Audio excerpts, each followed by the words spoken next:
Hello everyone, welcome to Turf Talk. Last time we talked about FIFA certification, which is for a field, not for a product, and the 4 steps of getting FIFA certificate. Till now, we got lots of messages and questions. So today is the question and answer time. Okay, let's see the first question. Now that there is no FIFA product, does a FIFA laboratory test imply FIFA approval? The answer is no. Laboratory test is just the first step of getting FIFA certificate. It can simulate a system's performance in the lab, but the whole field will depend on the installation.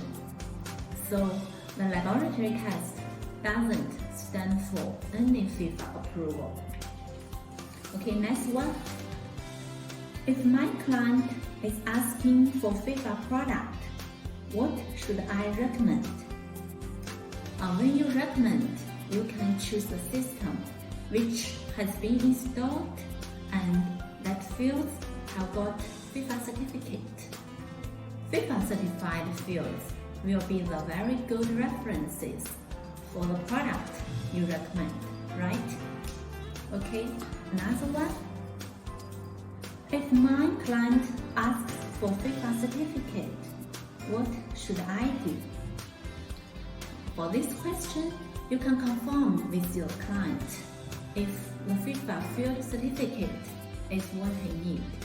If yes, you can follow the 4 steps of getting FIFA certificate.